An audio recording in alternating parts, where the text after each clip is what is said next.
আজ শুভ অক্ষয় তৃতীয়া। তো আজকে তার সাথে রবিবারও, তো ছুটির দিন। তো সকালবেলা কি টিফিন করা যায় সেই নিয়ে অনেক ভাবতে ভাবতে ঠিক করলাম চাউমিন বানাবো।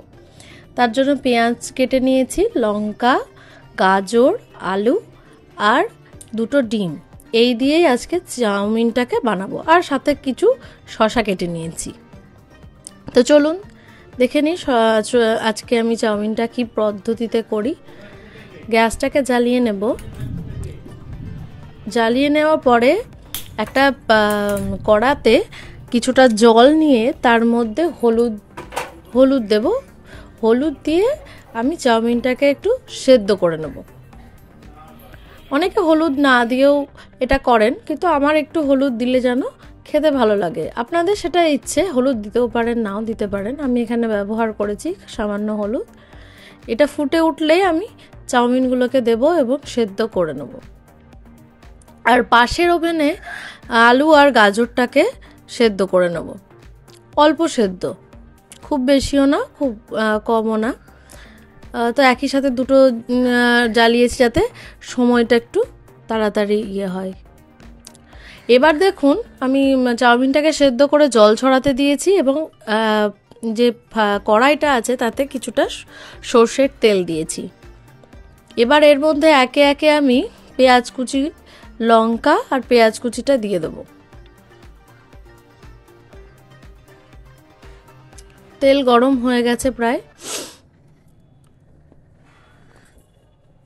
এই লঙ্কা দিলাম, লঙ্কার সাথে এবার পেঁয়াজ দেব। পেঁয়াজ আর লঙ্কাটা একটু ভাজা ভাজা হয়ে এলে তারপরে একটু ডিম দেব।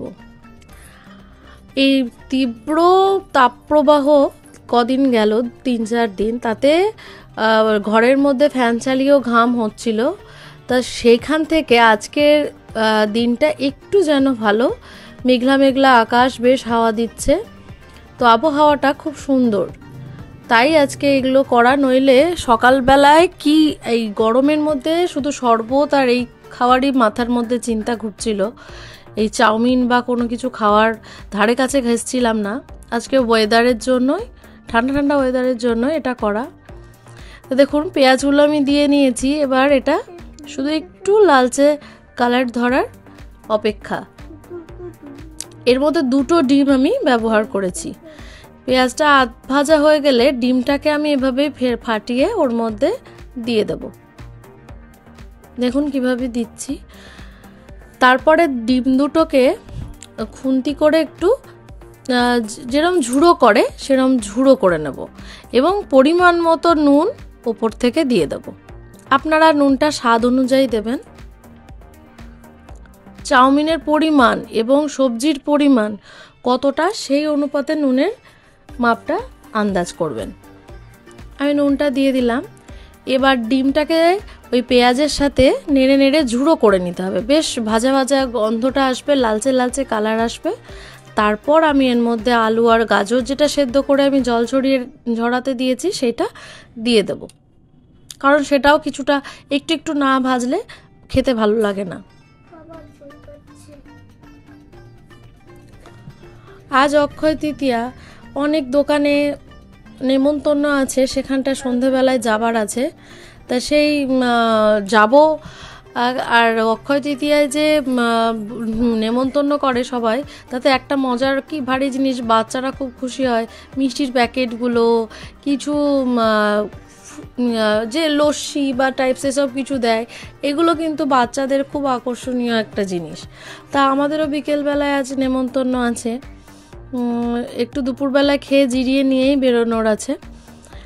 তা আপনাদেরও নিশ্চয় অক্ষয় তৃতীয়া কীভাবে পালন করেন, কতগুলো দোকানের নেমন্তন্ন আপনারা অ্যাটেন্ড করেন, এগুলো আমায় কিন্তু কমেন্টে অবশ্যই জানাবেন। আর কিভাবে আপনারা অক্ষয় তৃতীয়া পালন করেন, অনেকের হয়তো দোকান আছে, সেই দোকানে পুজো থাকে, সেগুলো আমার সাথে কিন্তু শেয়ার করতে পারেন।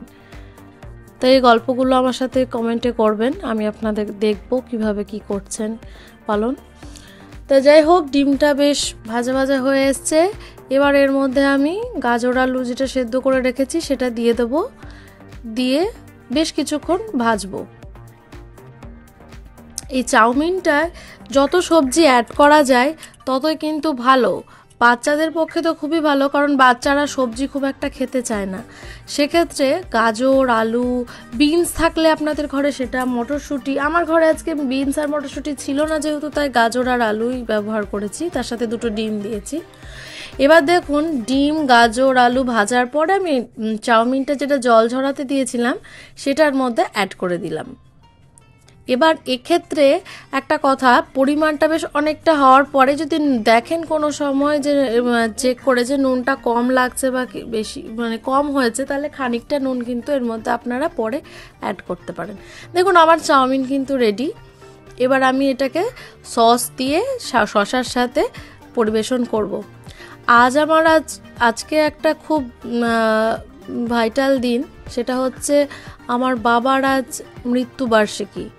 তা আমার বাবা আজকে ছেড়ে চলে গেছে আমাদের 2 বছর, তাই বাবাকে ফুলের মালা, মিষ্টি এগুলো দিয়ে পুজো সেরে তারপরে নেমেছি। পুজো সারার পর এবার আমি রান্নায় ঢুকেছি। দেখুন আজকে করব শোল মাছের কাঁচকলা আলু দিয়ে একটা সাধারণ ঝোল।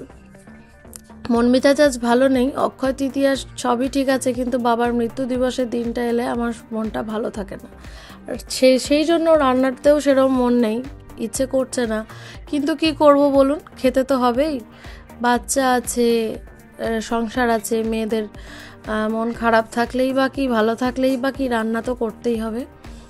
তাই আজকে শোল মাছের আলু কাঁচকলা দিয়ে একটু ঝাল করব, আর কিছু করব না। পাশে ভাতটা বসিয়েছি। এবার কড়াইটায় আমি এবার তেল দিয়ে দেবো মাছটাকে ভাজার জন্য। তো দেখুন কড়াই তাততে দিয়েছি, এতে সর্ষের তেল ব্যবহার করছি আমি।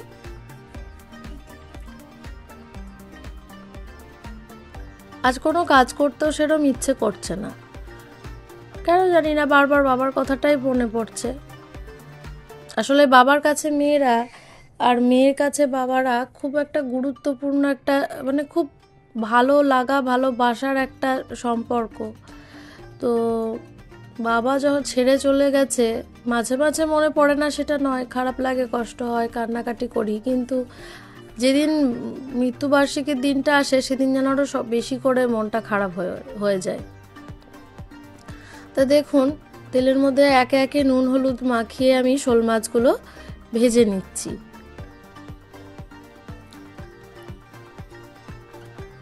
শোল মাছ সব থেকে ভালো লাগে কাঁচা আম বা তেঁতুল দিয়ে যে টকটা শোল মাছের, সেটাই বেশি ভালো লাগে। কিন্তু কাঁচকলা আলু দিয়েও যদি আপনারা এভাবে রান্না করেন, কোনোদিন এই রেসিপিটা একদিন ট্রাই করে দেখবেন, এটাও বেশ লাগে খেতে, আমার বেশ ভালো লাগে। আপনারা কিভাবে শোল মাছ রান্না করেন বাড়িতে আমায় কমেন্টে জানাবেন অবশ্যই, আমিও সেইভাবে একবার ট্রাই করে দেখব। কিন্তু আমার এই রেসিপিটা খেয়ে একদিন আমাকেও জানিয়েন কেমন লাগলো।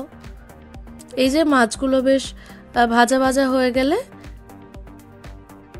বেশ ভালোভাবে, মাঝখানে 2টো বাটা মাছ রেখেছি, কারণ আমার হাজবেন্ড শোল মাছ খেতে পছন্দ করেন না, তাই তার জন্য ওই বাটা মাছ 2টো দিয়েছি।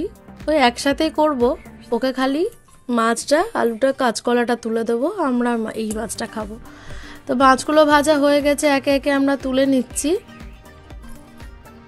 ওই যে বেশ ভাজা হয়ে গেছে, খুব একটা ভাজার দরকার পড়ে না শোল মাছ, তার একটাই কারণ শোল মাছ এমনি একটু ছিবড়ে ছিবড়ে হয়, তো বেশি ভাজলে আরও শক্ত হয়ে যাওয়ার ভয়ে আমি হালকা হালকা ভেজে নিয়েছি।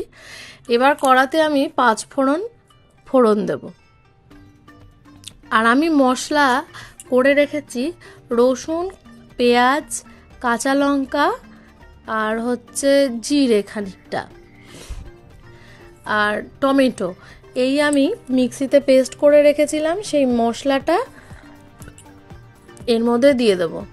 মশলার মধ্যে হলুদ আর 1 চিমটে চিনিও আছে। এই যে মশলাটা এবার আমি এর মধ্যে দিয়ে দেব।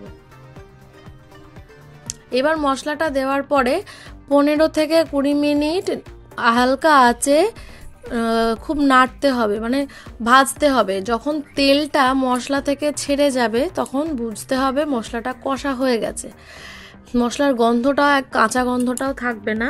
ঠিক সেই সময় আমি আলু আর কাঁচকলাটা অ্যাড করব। আলু আর কাঁচকলা কিন্তু আমি ভাজিনি, অনেকে মনে করলে ভাজতে পারেন, আবার কেউ যদি মনে করেন যে কাঁচাই মশলা ভাজার পরে দেব তাতেও চলবে। এই যে মশলাটা মনে হচ্ছে ভাজা হয়ে গেছে, দেখুন তেল ছেড়ে দিয়েছে। এবার এর মধ্যে আমি আস্তে আস্তে আলু আর কাঁচকলাটা দিয়ে দেব। দেখুন মশলা ভাজা হয়ে যাওয়ার একটাই নিয়ম, দেখলেই বোঝা যায় তেলটা ছেড়ে দেয়, দেখুন। এবার আলু কাঁচকলাটা দিয়ে দিলাম। এবার এর মধ্যে পরিমাণ মতো আমি জল অ্যাড করব।